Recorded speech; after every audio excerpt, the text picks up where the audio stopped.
नमस्कार बच्चों, Simplify Academy के यूट्यूब चैनल पर आपका बहुत बहुत स्वागत है। Myself doctor Shikha Raghuvanshi and I am your biology educator at Simplify Academy. So बच्चों, लास्ट क्लासेस में हम लोग अपना chapter number 3 reproductive health start कर चुके हैं और आज की क्लास में बच्चों हम बेसिकली पढ़ने वाले हैं बैरियर मेथड्स के बारे में, आईयूडीज के बारे में और पिल्स के बारे में। हमने कॉन्ट्रासेप्टिव मेथड्स को स्टार्ट कर दिया था लास्ट क्लास में, और लास्ट क्लास में हमने 3 के 3 जितने भी टाइप्स होते हैं अपने नेचुरल या फिर ट्रेडिशनल मेथड्स जो होते हैं बच्चों कॉन्ट्रासेप्शन के, उनको हमने डिस्कस कर लिया था। जैसे कि हमने क्या क्या डिस्कस किया था बच्चों उस लेक्चर में, लास्ट लेक्चर में हम लोगों ने डिस्कस किया था पीरियोडिक एब्स्टिनेंस, लैक्टेशनल एमनोरिया, और हमने विड्रॉल मेथड या फिर क्यूटस इंटरप्टस वाले मेथड को भी हमने डिस्कस कर लिया था। ठीक है, हमने ये पढ़ लिया था बच्चों कि इन सभी के सभी मेथड्स में कोई भी मेडिसिन या किसी भी डिवाइस की जरूरत नहीं पड़ती है। सो बच्चों, आज की क्लास में हम लोग डिस्कस कर रहे हैं कुछ ऐसे मेथड्स जिनको हम लोग बोलते हैं आर्टिफिशियल मेथड्स ऑफ कॉन्ट्रासेप्शन। मतलब कॉन्ट्रासेप्शन का क्या मतलब पढ़ चुके हैं बच्चों? कॉन्ट्रासेप्शन का हम लोग ये मतलब पढ़ चुके हैं कि मैम ये वो मेथड्स हैं जो प्रेगनेंसी को अवॉइड करते हैं या प्रिवेंट करते हैं, which work against the pregnancy. ठीक है, चलिए तो फिर स्टार्ट कर रहे हैं बच्चों बैरियर मेथड्स। देखिए, नाम से ही पता चल रहा है बैरियर। बैरियर का क्या मतलब है?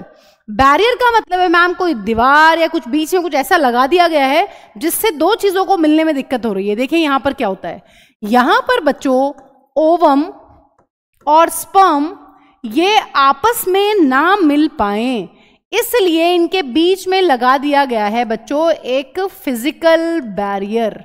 Physical barrier. So barrier methods का बेसिकली कॉन्सेप्ट क्या है? बैरियर मेथड्स का जो मेन कॉन्सेप्ट है या मोड ऑफ एक्शन है कि किस तरीके से काम करते हैं बच्चों, वो ये है कि यहां पर ओवम और स्पर्म की जो फिजिकल मीटिंग है उसको होने से रोका जाता है with the help of different barriers. तो चलिए बात करते हैं। देखिए, अगर हम यहां पर बैरियर मेथड्स के मोड ऑफ एक्शन की बात करते हैं तो ये किस तरीके से काम करते हैं, सबसे इंपॉर्टेंट चीज यहां पर यह है बच्चों कि ovum and sperms are prevented to meet physically with the help of barriers. ठीक है, अलग अलग टाइप के बैरियर्स हैं, भी डिस्कस कर रहे हैं। मतलब हम क्या चीज प्रिवेंट कर रहे हैं, बेसिकली फिजिकली जो ओवम और स्पर्म्स हैं वो मीट ना करें। हम physical meeting of ovum and sperm को यहां पर प्रिवेंट कर रहे हैं इन बैरियर मेथड्स। ठीक है, अब यहां पर बच्चों सबसे इंटरेस्टिंग चीज ये है कि जो बैरियर मेथड है it is available for both, है ना, it is available for both males और फीमेल्स, दोनों के लिए ही बैरियर मेथड जो हैं वो होते हैं। ठीक है, तो हमें उन्हें भी इस चैप्टर में यहां पर बच्चों डिटेल में डिस्कस करना है। देखिए, अगर हम मेल्स की बात करते हैं कि मैम मेल्स के लिए कौन से यहां पर बैरियर मेथड्स अवेलेबल हैं, तो अगर मेल्स की बात बच्चों हम लोग कर रहे हैं तो मेल्स के लिए अवेलेबल हैं यहां पर कॉन्डोम्स। जो कॉन्डोम्स हैं बच्चों वो बैरियर मेथड है फॉर मेल्स। अब ऐसा नहीं है कि जो कॉन्डोम्स होते हैं वो सिर्फ मेल्स के लिए ही अवेलेबल है, यहां पर हमारे पास फीमेल के लिए जो बैरियर मेथड है उनमें से कॉन्डोम भी वन ऑफ देम। ठीक है, condom is one of them. So female condoms भी अवेलेबल हैं। लेकिन बच्चों फीमेल्स के पास और भी बहुत सारे बैरियर मेथड्स हैं या कॉन्ट्रासेप्शन के मेथड्स हैं एज अ बैरियर। जैसे कि हम अगर बात करें यहां पर diaphragm, volts and cervical caps. ठीक है, सो ये सारी की सारी जो चीजें हैं, सर्वाइकल कैप्स, डायफ्राम और वोल्ट्स, ये सब भी यहां पर बैरियर मेथड्स है, but these are available only for the use in females. ठीक है, सो मेल्स के लिए सिर्फ यहां पर कॉन्डोम्स हैं, ये आपको बात ध्यान रखनी है। सो बैरियर का क्या मतलब है? बैरियर से मैम एक चीज समझ में आ रही है कि यहां पर ओवम और स्पर्म को फिजिकली मीट नहीं होने देना है, उनके बीच में कोई एक बैरियर लगा देना है, कोई ऐसी चीज लगा देनी है जिसकी वजह से ओवम जो है वो फिजिकली जाकर कभी भी स्पर्म से ना मिल पाए, ओवम और स्पर्म आपस में ना मिले, दोनों के लिए अवेलेबल हैं ये, है ना। अभी हम बहुत सारे ऐसे मेथड्स देखेंगे बच्चों जहां पर सिर्फ और सिर्फ फीमेल्स ही हैं उनको यूज कर सकती है, मेल्स के लिए वो मेथड्स अवेलेबल ही नहीं है। सो यहां पर अगर हम इनकी बात कर रहे हैं बैरियर मेथड्स की, तो ये मेल और फीमेल दोनों के लिए ही अवेलेबल है। मेल के केस में अगर बात करते हैं तो वो है कॉन्डोम्स, फीमेल के केस में यहां पर वैरायटी है, जैसे कि कॉन्डोम्स, जैसे कि सर्वाइकल कैप्स, जैसे कि वोल्ट्स एंड डायफ्राम्स। चलिए बच्चों इनको डिटेल में आगे डिस्कस कर लेते हैं। देखिए अगर हम बात करते हैं बच्चों कॉन्डोम्स की सो मेल कॉन्डोम्स की जो शेप है वो ऑलमोस्ट ऐसी ही है जैसी कि पीनस की शेप होती है, क्योंकि हमें पता है male condoms will be used by males and what they will cover, to cover penis. Male condoms are use to cover penis. लेकिन अगर बच्चों हम बात करते हैं फीमेल कॉन्डोम्स की, फीमेल कॉन्डोम्स जो हैं उनकी शेप जो है वो देखने में वजाइना के जैसी है। और यहां पर कॉन्डोम्स के एक चीज ये है बच्चों, एक एंड होता है यहां पर ओपन एंड और दूसरा एंड यहां पर होता है बच्चों क्लोज्ड एंड। इसी तरीके से फीमेल कॉन्डोम्स में भी बच्चों ऐसे ही होता है, एक एंड अपना होता है ओपन एंड और दूसरा एंड बच्चों रहता है क्लोज्ड एंड। ठीक है, सो ये चीज पता होनी चाहिए।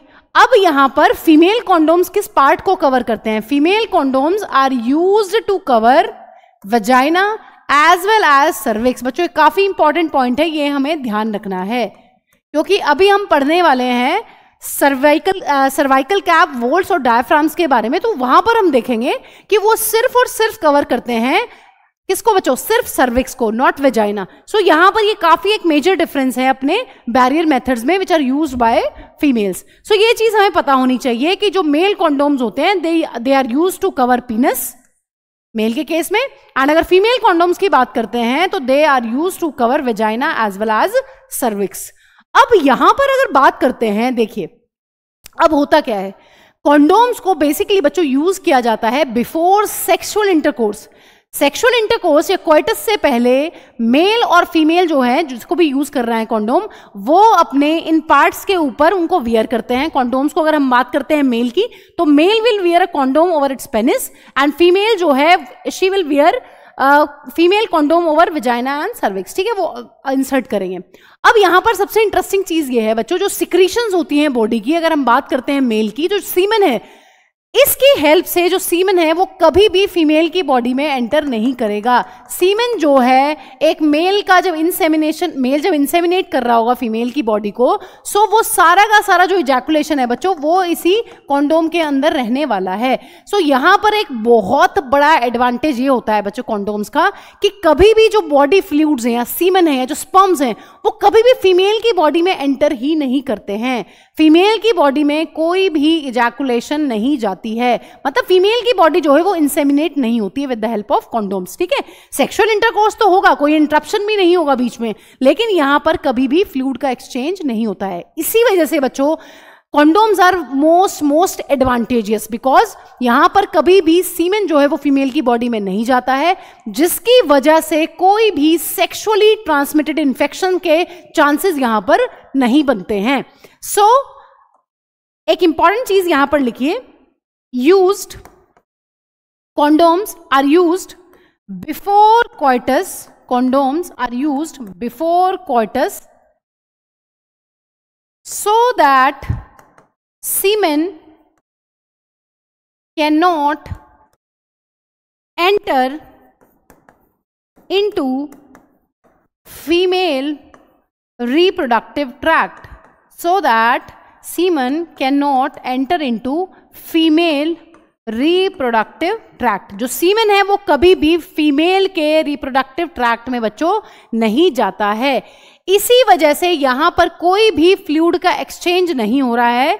और बच्चों जब यहां पर फ्लूइड का एक्सचेंज नहीं होगा तो इसकी वजह से क्या होगा बच्चों, यहां पर प्रोटेक्शन मिलती है from STIs, give protection against STIs, sexually transmitted infections. इनको आगे डिटेल में पढ़ने वाले हैं, या स्पेसिफिकली लिखे बच्चों यहां पर एड्स, एक्वायर्ड इम्यूनोडेफिशिएंसी सिंड्रोम। ठीक है, सो यहां पर हमने क्या लिखा है, use before coitus so that semen can not enter into female reproductive tract during ejaculation.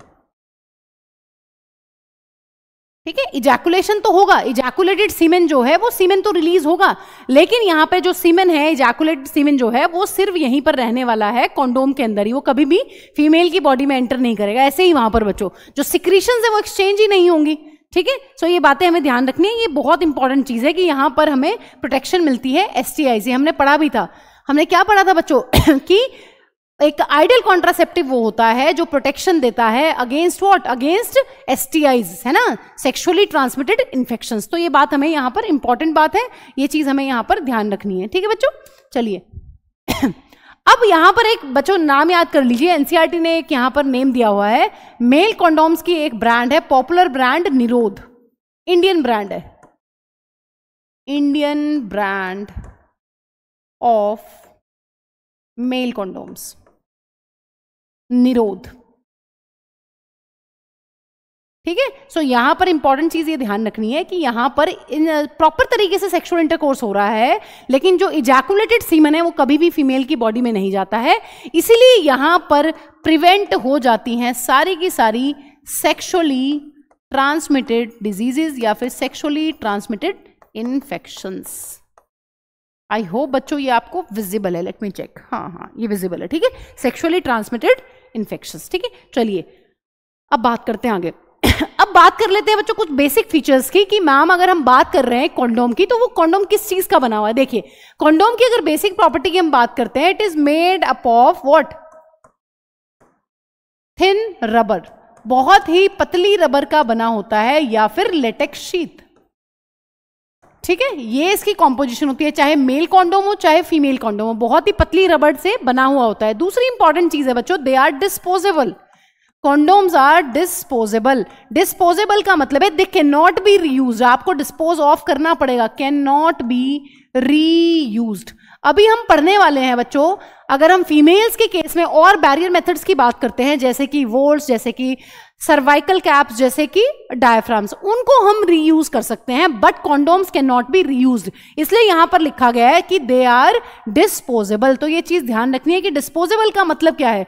Disposable का मतलब है कि हम इनको बार बार जो है यूज नहीं कर सकते हैं। अब यहां पर एक इंपॉर्टेंट चीज ये है कि condoms can be self inserted, जिसकी वजह से बच्चों they give privacy to a user, give privacy to the user.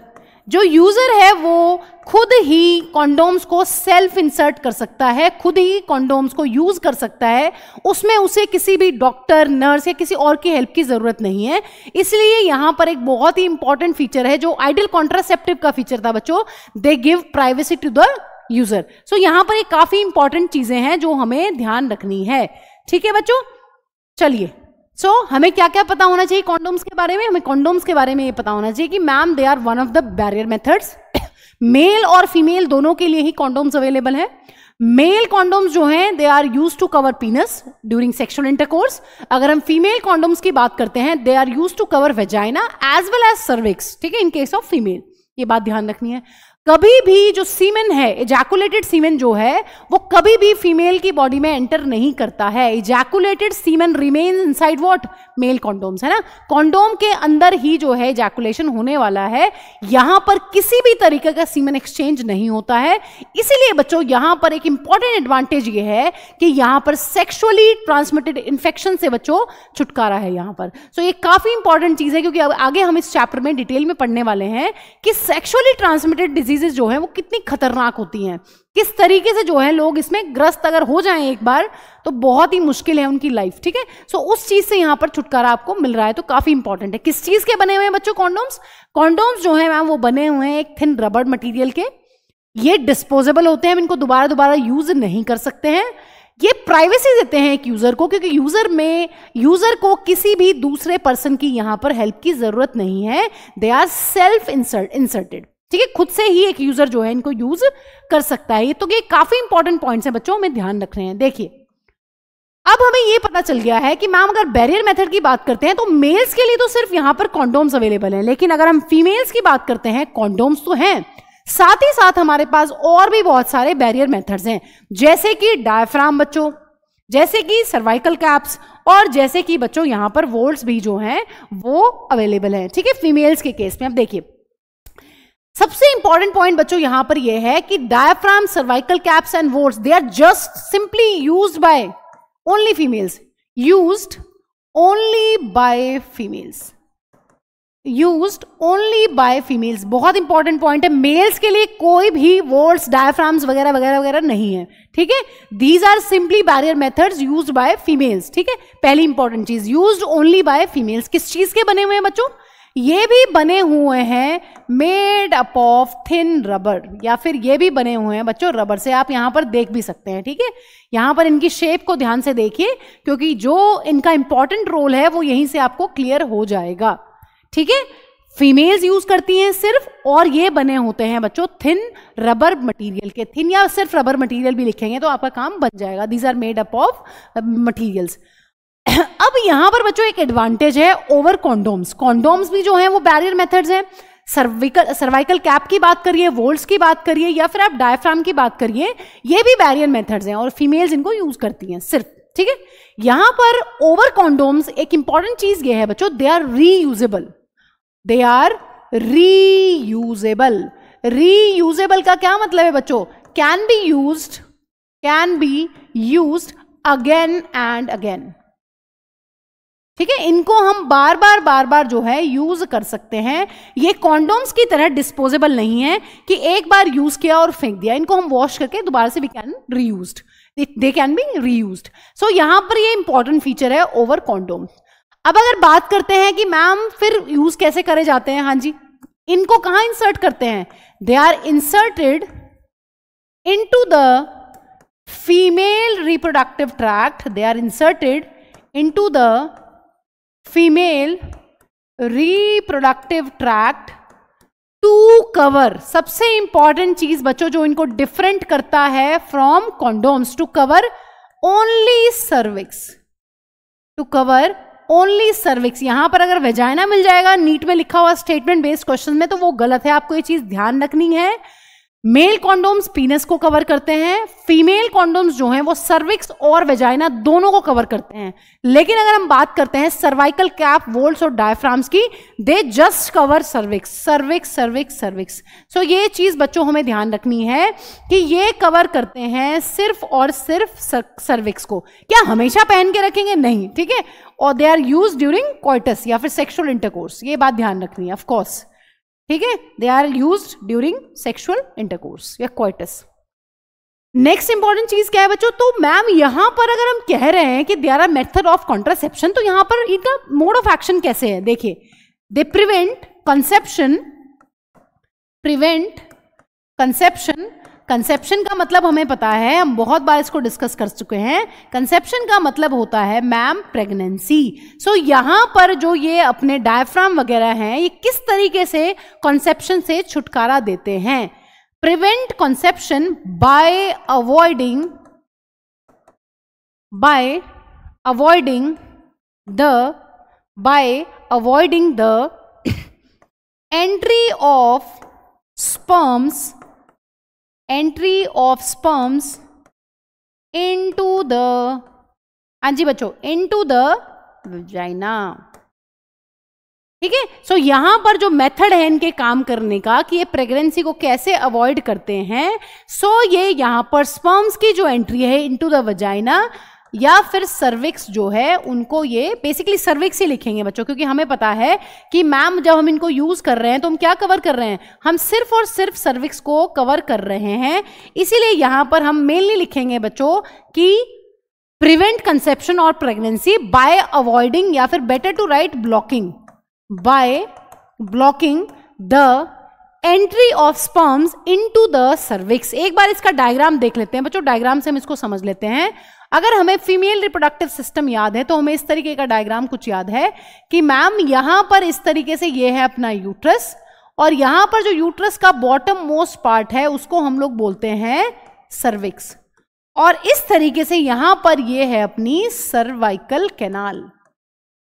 Cervical canal के बाद जो डक्ट है उसको क्या बोलते थे बच्चों? वो है अपना वेजाइना। अगर हम यहाँ पर शेप भी देखते हैं सर्वाइकल कैप्स वगैरह की, वोल्ट की और बच्चों डायफ्राम वगैरह की, वो यहाँ पर इस तरीके से पहने जाते हैं, इस तरीके से। Basically they are use to cover what, they are use to cover only cervix. तो सर्विक्स से स्पर्म्स जो हैं वो ऊपर ना जा पाए, उसको ये प्रिवेंट करता है। ऑफ कोर्स वेजाइना के अंदर तो स्पर्म आएंगे, सेक्सुअल इंटरकोर्स होगा बच्चों, जब सेक्सुअल इंटरकोर्स होगा तो जो स्पर्म्स हैं वो कहाँ होंगे, वो वेजाइना के अंदर तो आएंगे। लेकिन यहां पर हमें पता है कि मैम जो सर्विक्स है उसको कवर किया गया है इन बैरियर मेथड्स की हेल्प से, जिसकी वजह से जो स्पर्म्स हैं वो ब्लॉक हो जाएगी उनकी एंट्री, वो कभी भी यहां से सर्विक्स को पार नहीं कर पाते हैं। ठीक है, ये इंपॉर्टेंट चीज हमें ध्यान रखनी है कि they are use to cover cervix, और सर्विक्स से जो स्पर्म्स हैं वो कभी भी बॉडी में नहीं जा पाएंगे। अब यहां पर एक इंपॉर्टेंट चीज ये है बच्चों कि वेजाइना में जो है सीमेन आ रहा है, यहां पर जो सीमेन है वो कहां तक पहुंच रहा है। अगर आप ध्यान से देखें कि मैम जो मेल का सीमेन है वो वेजाइना के अंदर है, इसका मतलब यहां पर कभी भी प्रोटेक्शन नहीं मिलती है फ्रॉम एसटीआई। ठीक है, ये इंपॉर्टेंट चीज ध्यान रखनी है।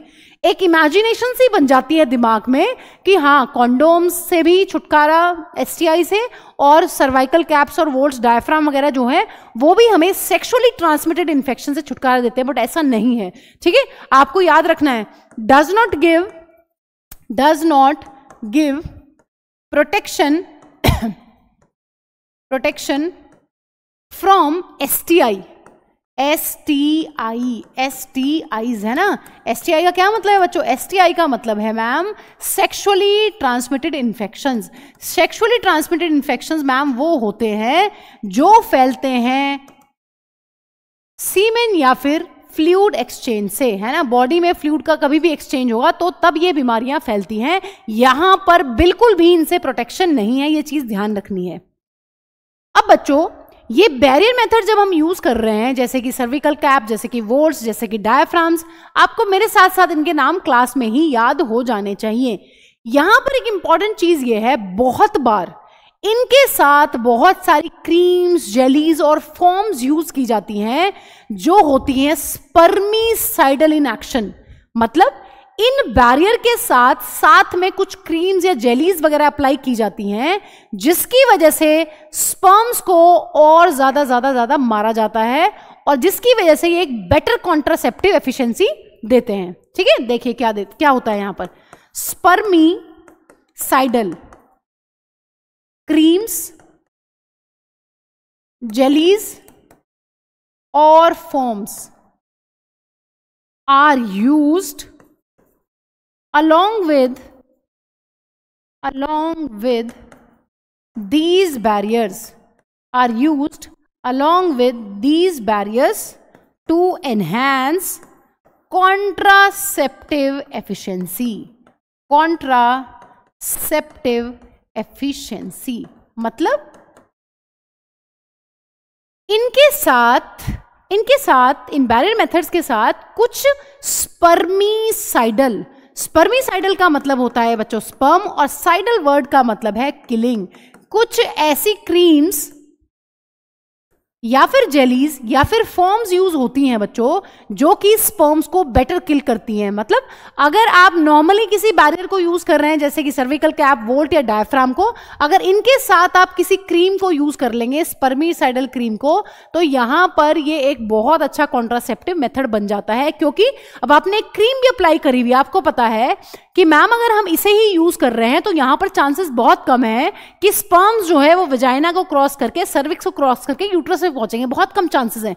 लेकिन आपने बच्चों उनके साथ साथ और कुछ क्रीम्स भी यूज कर ली हैं जो कि स्पर्म्स को किल करती हैं। इसका मतलब आपने इनको बेटर और ज्यादा एफिशिएंट यहां पर बना दिया है। सो यही लाइन यहां पर लिखी हुई है, ये आपको ध्यान रखनी है। काफी इंपॉर्टेंट चीजें हैं बच्चों, सारी की सारी। ठीक है, चलिए। सो विद दिस बच्चों हमने फिनिश कर दिया है अपना बैरियर मेथड। अब हम लोग पढ़ने वाले हैं इंट्रा यूट्राइन डिवाइसेस। क्या नाम है बच्चों? नेक्स्ट जो अपना कॉन्ट्रासेप्टिव मेथड है वो है इंट्रा यूट्राइन डिवाइसेस। नाम से ही पता चल रहा है, इंट्रा मतलब अंदर, यूट्राइन मतलब यूट्रस, डिवाइस का मतलब तो बच्चों डिवाइस ही होता है। बताइए कहां इनको यूज किया जाएगा? They are inserted. सबसे इंपॉर्टेंट चीज है जो नाम से ही पता चल रहा है कि IUDs are inserted into the uterus through vagina, है ना। वेजाइना से जो है ले जाकर यूट्रस के अंदर इन डिवाइसेस को रखा जाता है, और इसमें आपको जरूरत पड़ने वाली है बच्चों डॉक्टर्स की एंड एक्सपर्ट नर्सेस की, ठीक है। इसके लिए एक्सपर्ट्स की जरूरत आपको पड़ने वाली है ना। अब डायग्राम रिकॉल कर लेते हैं एक बार। हमें पता है मैम ये है फीमेल का रिप्रोडक्टिव सिस्टम, यहां पर ये है इस तरीके से एंडोमेट्रियम, और यहां पर जो बॉटम मोस्ट पार्ट होता है अपने यूट्रस का उसको हम लोग बोलते हैं cervix. This is cervix, this is cervical canal, cervical canal, and this is vagina बच्चों, and this part is uterus. इसका मतलब डॉक्टर या फिर एक्सपर्ट नर्सेस की हेल्प से हम क्या करते हैं, यहां पर यूट्रस के अंदर कुछ डिवाइसेस यहां पर रखे जाते हैं, ठीक है। और वो क्या करते हैं बच्चों, वो क्या करेंगे मैम, ऑफ कोर्स वो कॉन्ट्रासेप्टिव इन नेचर होंगे। अभी पढ़ने वाले हैं इनको डिटेल में कि कितने टाइप के होते हैं और इनके क्या क्या मोड ऑफ एक्शन होते हैं। सो नाम से हमें ये चीज क्लियर है कि these devices are inserted into the uterus through vagina, और इसमें हमें इसमें हेल्प लेनी पड़ेगी डॉक्टर्स की और एक्सपर्ट नर्सेस की बच्चों, ठीक है। सो ये काफी इंपॉर्टेंट चीज है जो हमें पता होनी चाहिए। देखिए अब यहां पर एनसीईआरटी ने 2 लाइनें लिखी हुई हैं बच्चों आईयूडीज के बारे में, जो नीट पॉइंट ऑफ व्यू से काफी इंपॉर्टेंट है। ये आपको स्टेटमेंट बेस्ड क्वेश्चन में भी पूछी जा सकती है, और आपको एक नॉर्मल क्वेश्चन देके भी पूछा जा सकता है कि बताइए most widely accepted method by females in India is which one, ठीक है, which of the following is the most widely used method by the females in India. So आपको वहां पर परफेक्टली पता होना चाहिए कि एनसीईआरटी में क्या लिखा हुआ है। सो 2 पॉइंट्स मैं आपको ऐसे ही लिखवा रही हूं जिस पर आपको डायरेक्ट क्वेश्चन आ सकता है। सो आईयूडीज आर बच्चों most widely accepted contraceptive method used by females in India। India में जो फीमेल्स हैं वो सबसे ज्यादा आईयूडीज को प्रेफर करती हैं, ठीक है। सो आपको ये चीज ध्यान रखनी है कि मोस्ट वाइडली एक्सेप्टेड मेथड जो है कॉन्ट्रासेप्शन का वो इंडिया में कौन सा है, आईयूडीज। डायरेक्टली याद रखना है, डायरेक्टली आपको क्वेश्चन यहां से बच्चों मिल जाएगा, ठीक है। अब एक और पॉइंट है उसको भी हम यहीं पर नोट कर लेते हैं, ध्यान से सुनिए। आईयूडीज के बारे में एक और चीज लिखी गई है बच्चों, they are ideal contraceptive. IUDs are ideal contraceptives to delay pregnancy।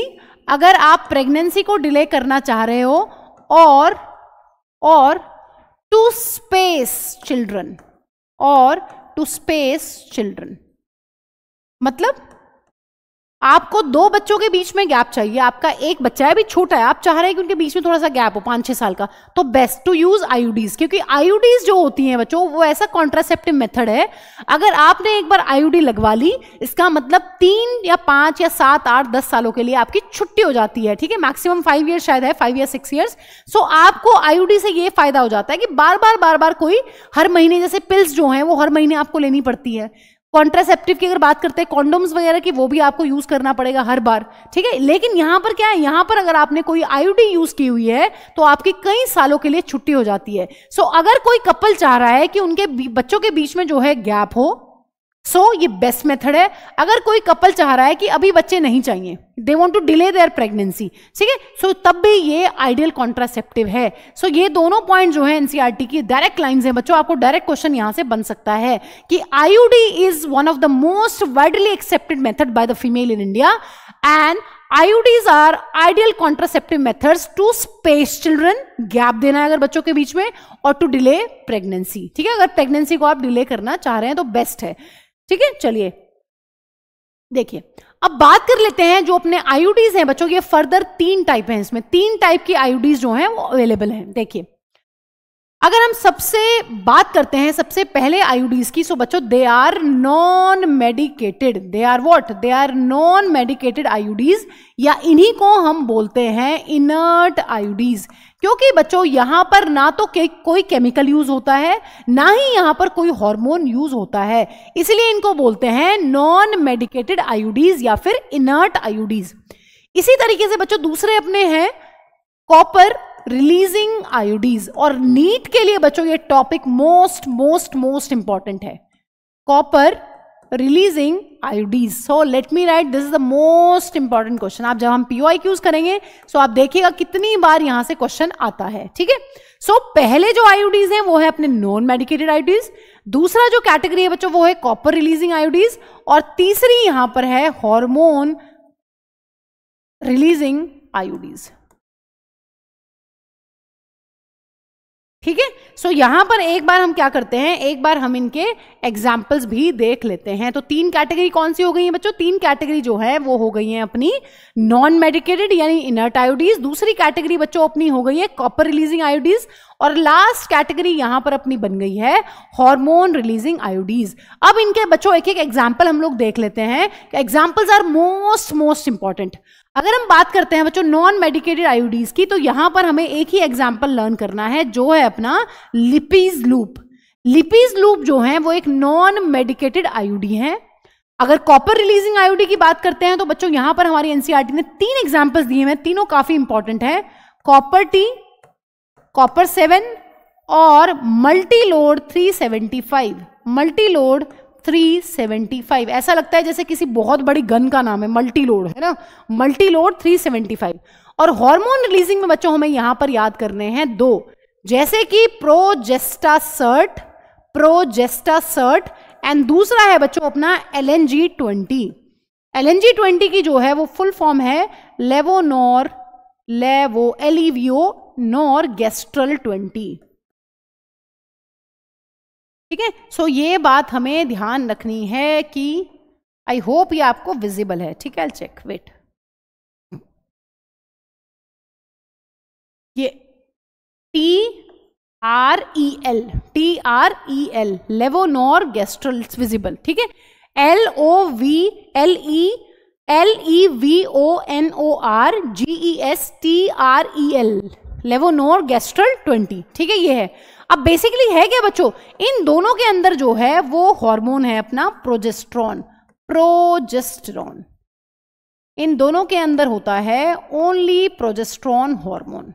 ठीक है, नाम से ही पता चल रहा है नॉन मेडिकेटेड यानी इनर्ट, इसके अंदर कोई भी केमिकल नहीं है. अगर बात करते हैं कॉपर रिलीजिंग की तो वहां पर तीन एग्जांपल्स है, copper T, copper 7, Multiload 375. Hormone releasing की अगर बात करते हैं तो एनसीईआरटी में दो ही एग्जांपल्स बच्चों दिए गए हैं. पहला एग्जांपल है प्रोजेस्टासर्ट और दूसरा एग्जांपल है लेवोनोर गेस्ट्रल 20 LNG20.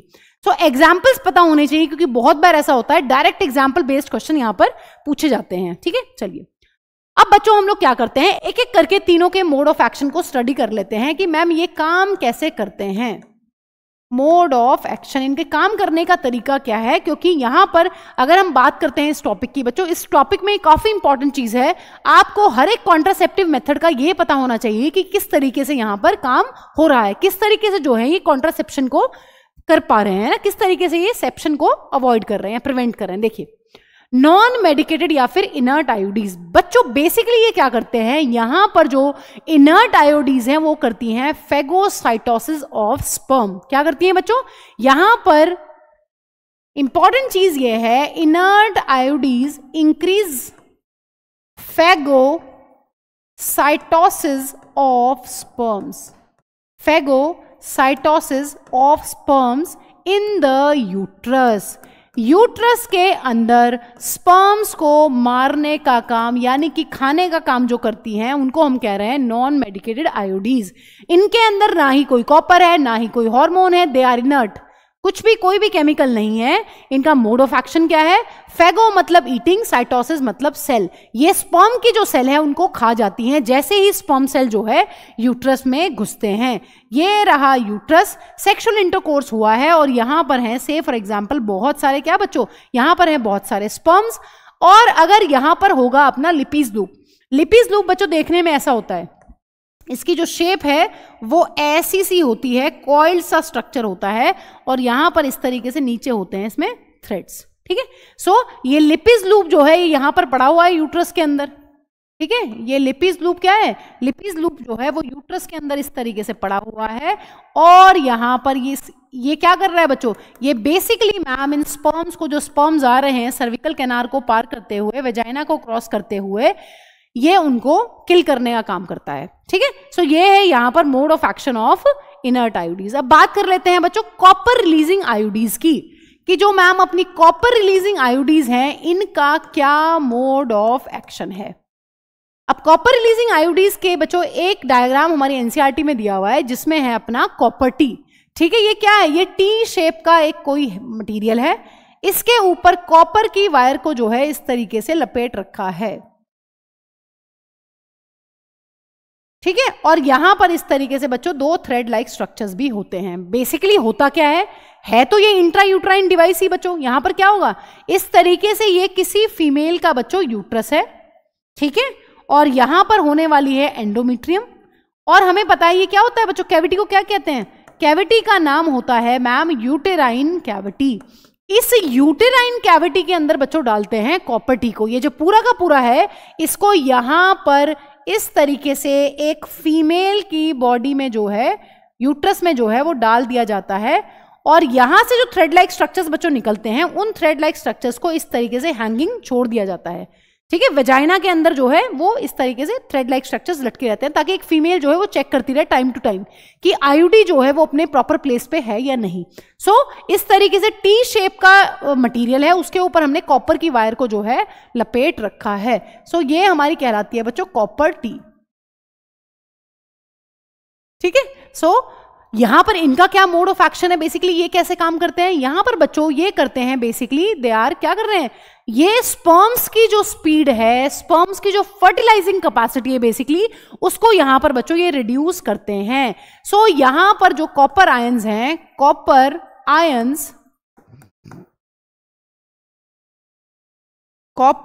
आयंस सप्रेस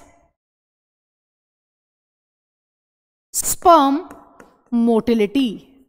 स्पर्म की जो मोटिलिटी है उसको घटा देते हैं। आपको पता है वैसे भी हमने पढ़ रखा है कि जब मेल जो है एक सिंगल इजैकुलेशन में 200 से 300 मिलियन स्पर्म्स जो है फीमेल की बॉडी में इजैकुलेट करता है इंसेमिनेशन के टाइम पर, उसमें से 60% स्पर्म्स जो हैं वो नॉर्मल शेप एंड साइज के होने वाले हैं, लेकिन 40% स्पर्म्स जो हैं वो ऐसे होंगे मैम जिनके पास होगी मोस्ट विगरस मोटिलिटी, बहुत तेज चलने वाले होंगे। तो बहुत तेज स्पर्म का मोटाइल होना काफी इंपॉर्टेंट है बच्चों, क्योंकि हमें पता है जैसे ही इंसेमिनेशन होगा मैम, वेजाइना को क्रॉस करते हुए, सर्विकल कैनाल को क्रॉस करते हुए, यूट्रस को क्रॉस करते हुए फैलोपियन ट्यूब तक पहुंचना है स्पर्म्स को, तो उनका फास्ट चलना जो है वो काफी इंपॉर्टेंट प्रॉपर्टी है। सो यहां पर कॉपर टी की वजह से क्या कर रहे हैं बच्चों, कॉपर टी में जो कॉपर के आयंस हैं they suppress sperm motility and fertilizing capacity of sperms. Sperms की जो एग को फर्टिलाइज करने की कैपेसिटी है उसको भी घटा देते हैं। पहली इंपॉर्टेंट चीज तो यह है कि मैम जब जहां भी कॉपर आयंस होंगे यूट्रस के अंदर, कॉपर टी पड़ी होगी, कॉपर 7 या किसी भी फॉर्म में, स्पर्म जो है उसकी मोटिलिटी घट जाएगी। स्पर्म बेचारा पहले से ही, आधे स्पर्म्स आपको पता है ओवरऑल 40% स्पर्म्स ही ऐसे थे जिनकी स्पीड ठीक ठाक थी, उनमें से भी कॉपर आयन की वजह से क्या होगा, स्पर्म की मोटिलिटी ही घट जाएगी। मतलब अब स्पर्म अधमरा हो गया है, धीरे धीरे पहुंच रहा है बेचारा किसके पास, धीरे धीरे पहुंचेगा वो एग के पास। से फॉर एग्जाम्पल बच्चों कुछ स्पर्म या एक आधा जो स्पर्म्स है वो पहुंच भी गया फैलोपियन ट्यूब में एग के पास, है ना, तो क्या होगा हमें पता है सेकेंडरी oocyte के पास जोना है, उसके बाहर कोरोना है, बहुत कुछ होता है यहां पर। ठीक है, हमें पता है ये बात, ये है अपना सेकेंडरी oocyte जो बैठा हुआ है एम्पुलरी इस्थमिक जंक्शन पर। पिछले चैप्टर में हम लोग पूरा का पूरा इस चीज को डिटेल में पढ़ चुके हैं। सो यहां पर यूट्रस के अंदर कॉपर टी के होने की वजह से क्या हुआ है, स्पर्म्स की मोटिलिटी घट गई है।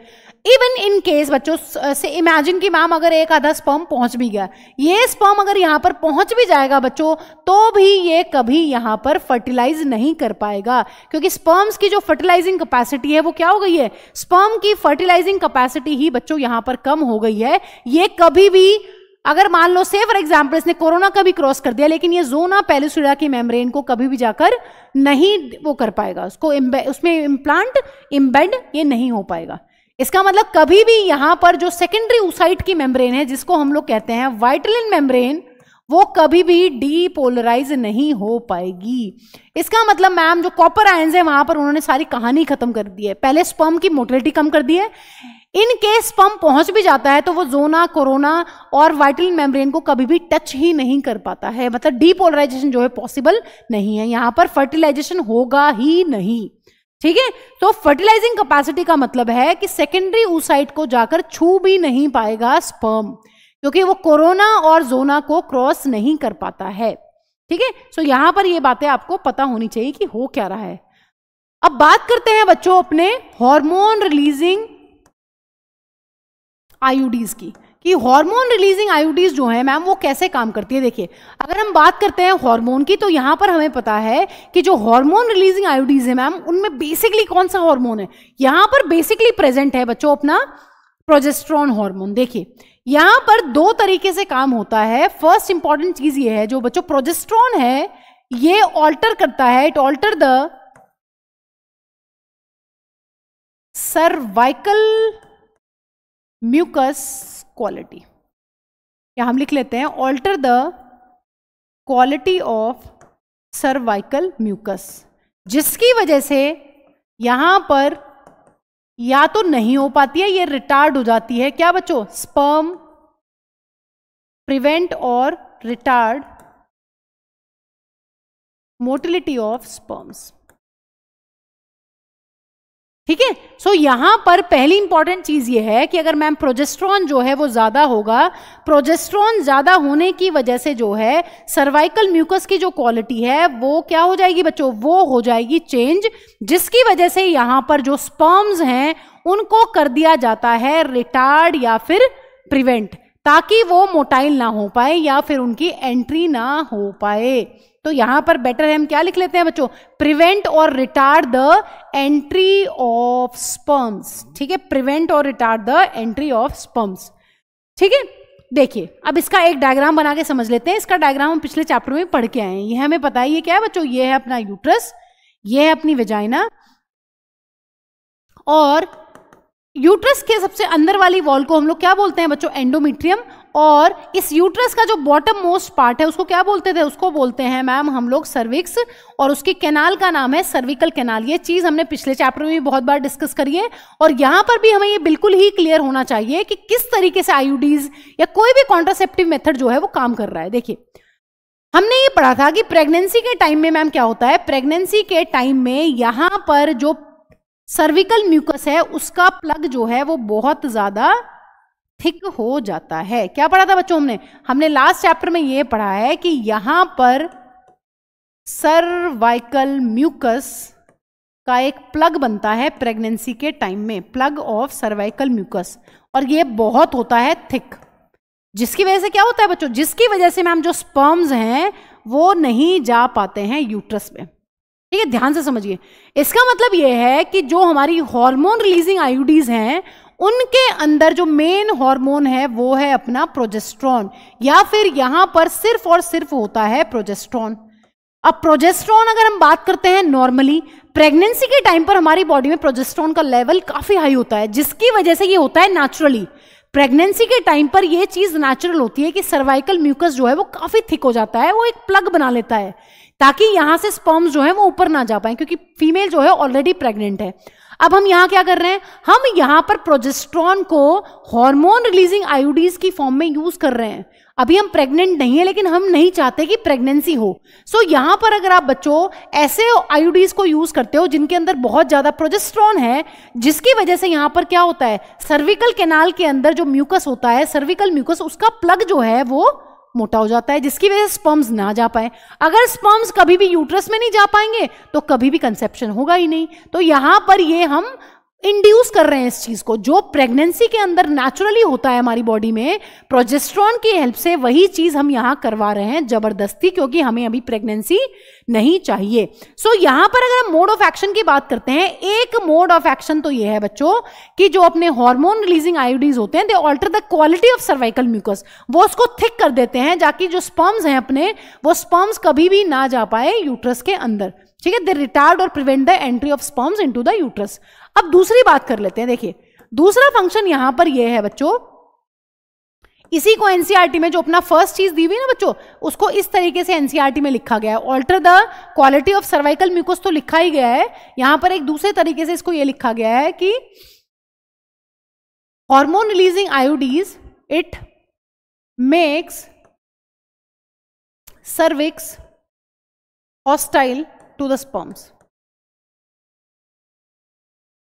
तो एक तो ये तरीका है कि जो अपना सर्विक्स है उसको स्पर्म्स के लिए अनफ्रेंडली बना दिया जाए, हॉस्टाइल बना जाए. दूसरा इंपॉर्टेंट चीज है बच्चों, इट मेक्स, या hormone releasing IUDs makes uterus unsuitable for implantation. Unsuitable for implantation मतलब इम्प्लांटेशन जो है वो नहीं होने वाली है यूट्रस के अंदर. यूट्रस को ऐसा बना दिया जाता है कि बाकी कुछ भी हो जाए, कोई भी चीज हो जाए, लेकिन इम्प्लांटेशन के लिए उसको अनसूटेबल बनाया जाता है. देखिए ये चीज मैं आपको यहां पर थोड़ा सा डिटेल में एक्सप्लेन करती हूं कि मैम ऐसा क्यों हो रहा है. देखिए क्या चीज हुई है बच्चों, अगर हम लोग बात करते हैं अपनी इनर्ट आईयूडीज की, तो मैम वो बेसिकली क्या कर रही है, वो स्पर्म्स को खा जाती हैं. फैगोसाइटोसिस ऑफ स्पर्म करती है यूट्रस में. यूट्रस तक स्पर्म्स पहुंच जाएंगे, वहां पर जाते ही उनके खाने का काम कौन करेगा, अपनी इनर्ट आईयूडीज कर देंगी, उनको वो मारने का काम करती हैं. अगर हम बात करते हैं बच्चों कॉपर रिलीजिंग आयोडीज की, मैम वो स्पर्म की मोटिलिटी को कम करती हैं और स्पर्म की फर्टिलाइजिंग पावर को कम करती हैं. अगर स्पर्म पहुंच भी जाएगा ना सेकेंडरी oocyte के पास, तो वो कभी भी जोना, कोरोना और वाइटल मेम्ब्रेन को नहीं भेद पाएगा, नहीं उसके पार हो पाएगा. अगर बात करते हैं हार्मोन रिलीजिंग आयोडीज की, मैम एक तो वो सर्वाइकल म्यूकस का जो प्लग है उसको थिक कर रही हैं ताकि स्पर्म्स यूट्रस में एंटर ही ना कर पाए. दूसरी इंपॉर्टेंट चीज है मैम वो हमारे यूट्रस को अनसूटेबल बनाते हैं फॉर इम्प्लांटेशन. अब ये पॉइंट यहां पर एनसीईआरटी ने थोड़ा सा कॉन्ट्राडिक्टरी दिया हुआ है कि मैम हमने तो ये पढ़ रखा था अभी तक कि प्रोजेस्टेरोन जो है वो एक बहुत इंपॉर्टेंट हार्मोन है प्रेगनेंसी के लिए. मैम यहां पर लेकिन हम बोल रहे हैं कि प्रोजेस्टेरोन ज्यादा होने की वजह से जो अपना यूट्रस है that is unsuitable for pregnancy. ऐसा क्यों मैम, है ना. सो इस चीज को समझने की कोशिश करते हैं. देखिए अगर बच्चों हमारी बॉडी के अंदर प्रोजेस्टेरोन का लेवल जो है वो बहुत ज्यादा होगा, है ना, वेरी हाई लेवल, यहां पर आपको पता है कि अगर हम हार्मोन रिलीजिंग आयोडीज को यूज कर रहे हैं, इसका मतलब हमारी बॉडी के अंदर प्रोजेस्टेरोन जो है वो काफी ज्यादा मात्रा में जो है धीरे धीरे रिलीज हो रहा है. अगर बच्चों यहां पर बहुत ज्यादा अमाउंट होता है प्रोजेस्टेरोन का, तो ये नेगेटिव सिग्नल देता है किस किस को, GnRH, FSH और LH को. ये चीज हमने पढ़ रखी है नेगेटिव फीडबैक की टॉपिक में कि अगर कोई भी हार्मोन, जैसे हमने पढ़ा था लास्ट लेक्चर में कि जब प्रोलैक्टिन बहुत ज्यादा होता है एक लैक्टेटिंग मदर की बॉडी में, सो वहां पर वो सप्रेस करता है GnRH, FSH और LH को. ठीक है, इसी तरीके से बच्चों यहां पर भी है, अगर प्रोजेस्टेरोन का अमाउंट बहुत ज्यादा होता है एक फीमेल की बॉडी में, सो ये सारे सप्रेस होते हैं. अब हमें पता है इनके सप्रेस होने की वजह से क्या होगा बच्चों, अगर FSH और LH सप्रेस है मैम, यहां पर नो फॉलिकुलर डेवलपमेंट, यहां पर फॉलिकल्स की डेवलपमेंट नहीं होगी. अगर फॉलिकल्स की डेवलपमेंट नहीं होगी तो यहां पर कोई ओव्यूलेशन भी नहीं होगा. अगर बच्चों यहां पर कोई ओव्यूलेशन नहीं होगा तो मैम यहां पर कोई फर्टिलाइजेशन भी नहीं होगा. अब यहां पर एक इंपॉर्टेंट चीज सोचने की यह है बच्चों, अगर यहां पर ओव्यूलेशन नहीं होगा, अगर यहां पर फॉलिकल डेवलपमेंट नहीं होगी, तो यहां पर कोई भी सिक्रीशन ऑफ एस्ट्रोजन नहीं होगा. There will be no secretion of estrogen. आपने सिर्फ बॉडी में क्या दे रखा है, आपने बॉडी में बहुत ज्यादा मात्रा में सिर्फ प्रोजेस्टेरोन दे रखा है, जिसकी वजह से इन तीनों पे आता है negative feedback. GnRH, gonadotropin releasing hormone, follicle stimulating hormone और ल्यूटिनाइजिंग हार्मोन, इन सब के पास है नेगेटिव फीडबैक. ये सारे के सारे सप्रेस्ड हैं, ये कम रिलीज होंगे बॉडी में, जिसकी वजह से फॉलिकल डेवलप नहीं होंगी. अगर फॉलिकल डेवलप नहीं होंगी, एस्ट्रोजन जो है वो नहीं निकलेगा बॉडी में. अगर बच्चों यहां पर एस्ट्रोजन नहीं होगा, so there will be no proliferation of endometrium, no proliferation of endometrium. अब खुद बताइए, अगर एंडोमेट्रियम जो है वो प्रोलिफरेट नहीं होगी, एंडोमेट्रियम की जो लाइनिंग है उसमें सेल्स का नंबर इंक्रीज नहीं होगा बच्चों, सो जो ये प्रोजेस्टेरोन है ये किस पे काम करेगा, है ना. ये जो हाई अमाउंट ऑफ प्रोजेस्टेरोन है, इट विल नॉट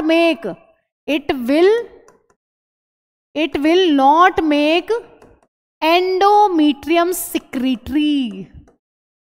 भाई अगर तुम्हें एंडोमेट्रियम को सिक्रीटरी बनाना है, ग्लैंडुलर बनाना है in the presence of progesterone, उसके लिए तो बच्चों तुम्हें क्या चाहिए, एक ऐसी एंडोमेट्रियम की लाइनिंग चाहिए जो जिसमें बहुत ज्यादा प्रोलिफरेशन हुआ हो, जिसमें सेल्स का नंबर जो है इंक्रीज हुआ हो। इसका मतलब जब बहुत ज्यादा अमाउंट ऑफ प्रोजेस्टेरोन है तो सर्वाइकल म्यूकस थिक होने के साथ साथ बच्चों यहां पर एंडोमेट्रियम सिक्रीटरी नहीं बनती है, जिसकी वजह से यूट्रस में अगर एंडोमेट्रियम सिक्रीटरी नहीं है, ग्लैंडुलर नहीं है, तो वहां पर कोई भी इंप्लांटेशन नहीं होगा। ठीक है, तो ये काफी इंपॉर्टेंट कॉन्सेप्ट है जो एनसीईआरटी में नहीं दिया हो, बट आपको पता होना चाहिए कि हाई अमाउंट ऑफ प्रोजेस्टेरोन होने की वजह से ये सारे हार्मोन्स जो हैं ये सप्रेस्ड हैं, जिसकी वजह से कोई फॉलिकुलर डेवलपमेंट नहीं है। अगर फॉलिकल्स डेवलप नहीं होंगे तो एस्ट्रोजन रिलीज नहीं होगा, अगर एस्ट्रोजन रिलीज नहीं होगा तो नो प्रोलिफेरेटिव फेज देखने के लिए नहीं मिलेगी, कोई भी प्रोलिफेरेटिव फेज नहीं होगी इन द यूट्रस, और अगर वो नहीं होगी तो प्रोजेस्टेरोन के ज्यादा होने का कोई फायदा नहीं है। प्रोजेस्टेरोन जो है वो एंडोमेट्रियम की लाइनिंग को ग्लैंडुलर नहीं बना सकता क्योंकि वहां पर प्रोलिफरेशन नहीं हुआ है। So this is the concept बच्चों। इसी वजह से ज्यादा प्रोजेस्टेरोन होने की वजह से जो है uterus is unfit for implantation. तो ये दोनों फीचर्स बच्चों आपको पता होने चाहिए कि जो हमारी हार्मोन रिलीजिंग आईयूडीज होती हैं वो किस तरीके से काम करती हैं। ठीक है बच्चों, I hope this is clear to you now. चलिए अब बात कर लेते हैं बच्चों ओरल कॉन्ट्रासेप्टिव की। बाकी जो हमारे मेथड्स बचेंगे बच्चों ओरल कॉन्ट्रासेप्टिव के बाद उसको हम लोग डिस्कस कर लेंगे नेक्स्ट आने वाले लेक्चर्स में। ठीक है, चलिए इसको डिस्कस कर लेते हैं। अगर हम बात करते हैं बच्चों ओरल कॉन्ट्रासेप्टिव की तो यहां पर हम बात करते हैं पिल्स की यानी टैबलेट्स की यानी कि गोलियों की। ओरल कॉन्ट्रासेप्टिव को बच्चों मुंह से खाया जाता है।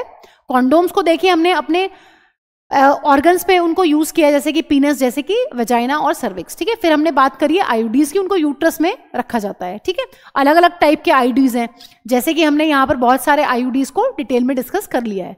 अब हम बात कर रहे हैं बच्चों ओरल कॉन्ट्रासेप्टिव की, जिनको मुंह से खाया जाता है। सो गोलियां होती हैं यानी कि टैबलेट्स होती हैं, and they are used only by females. यहां पर गोलियां भी कौन खाएगा, गोलियां भी जो है वो सिर्फ और सिर्फ फीमेल्स के लिए होती हैं। जैसे IUDs are used as a contraceptive method only by females. इसी तरीके से जो ओरल कॉन्ट्रासेप्टिव्स हैं या पिल्स हैं या टैबलेट्स हैं बच्चों, they are only used by females. पहली इंपॉर्टेंट चीज। दूसरी इंपॉर्टेंट चीज यहां पर यह है बच्चों कि दो टाइप की यहां पर ओरल कॉन्ट्रासेप्टिव होते हैं। एक होते हैं बच्चों अपने हार्मोनल, जिनको हम लोग बोलते हैं स्टीरॉयडल ओरल कॉन्ट्रासेप्टिव्स, और दूसरे होते हैं बच्चों यहां पर नॉन हार्मोनल यानी कि नॉन स्टेरॉयडल। इनमें कोई भी हार्मोन नहीं होता, इनके अंदर कोई भी स्टेरॉयड नहीं होता है। इनके अंदर हार्मोन्स होते हैं, स्टेरॉयड्स होते हैं, लेकिन होती गोलियां ही हैं। इसका एग्जाम्पल हम ऑलरेडी डिस्कस कर चुके हैं बच्चों पहले, सहेली, जिसको हम लोग बोलते हैं वंस इन अ वीक पिल। इसको हम पहले भी डिस्कस कर चुके हैं कि ये जो सहेली वाली अपनी टैबलेट्स आती हैं इनको हफ्ते में एक बार लेना पड़ता है, और ये इम्प्लांटेशन को इनहिबिट करती है। इनका मोड ऑफ एक्शन क्या है बच्चों, ये इम्प्लांटेशन नहीं होने देती। इस केस में ओव्यूलेशन भी होता है, फर्टिलाइजेशन भी हो सकता है, लेकिन कभी भी इम्प्लांटेशन नहीं होगा। ठीक है, ये इस तरीके से काम करती है, इसको हमने पहले भी डिस्कस कर लिया है। ठीक है, ये एंटी एस्ट्रोजन इफेक्ट दिखाती हैं। एंटी एस्ट्रोजन, एस्ट्रोजन का जो काम होता है उसके अगेंस्ट ये काम करती हैं। ठीक है, इतना आपको पता होना चाहिए बस। अब डिटेल में हम इनको डिस्कस करेंगे क्योंकि हमारे कोर्स में ये डिटेल में दी हुई है। देखिए बच्चों, अगर हार्मोनल स्टेरॉइड्स की बात करते हैं, हार्मोनल ओरल कॉन्ट्रासेप्टिव की बात करते हैं, या फिर हम बात करते हैं स्टेरॉइडल ओरल कॉन्ट्रासेप्टिव की बच्चों, सो यहां पर ये दो टाइप के हो सकते हैं। या तो इनमें हमें सिर्फ देखने के लिए मिलता है प्रोजेस्टेरोन, सिर्फ और सिर्फ प्रोजेस्टेरोन की टैबलेट्स होती हैं, या फिर बच्चों यहां पर हमें कॉम्बिनेशन देखने के लिए मिलता है, combination of progesterone and estrogen. मतलब क्या मतलब है मैम इस चीज का, इस चीज का यह मतलब है कि जो हमारी ओरल कॉन्ट्रासेप्टिव हैं अगर वो हार्मोनल होंगी तो वो दो तरीके से हो सकती हैं, या तो सिर्फ प्रोजेस्टेरोन की टैबलेट्स होंगी या फिर एस्ट्रोजन और प्रोजेस्टेरोन दोनों के कॉम्बिनेशन की टैबलेट होंगी।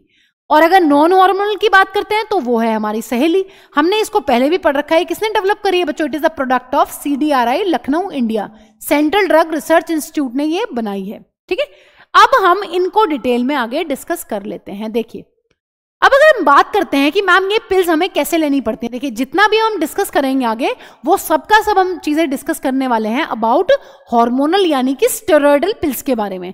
अब हम नॉन स्टेरॉयडल और नॉन हार्मोनल को डिस्कस नहीं करेंगे, हम जितनी भी चीजें डिस्कस करने वाले हैं हम इन्हीं को आगे डिस्कस करेंगे टॉपिक में, ठीक है। चलिए, how to take pills, pills लेते कैसे हैं। देखिए एनसीईआरटी क्या कहती है, एनसीईआरटी ये कहती है कि जब आपके पास डॉक्टर के पास आप जाएंगे तो डॉक्टर आपको क्या बोलेंगे, डॉक्टर के पास इस तरीके से आपके लिए पूरा का पूरा एक पिल्स का सेट रहता है पूरे मंथ के लिए। बेसिकली बच्चों, डॉक्टर पिल्स आपको स्टार्ट करने के बोलते हैं with in 5 days of menstrual cycle.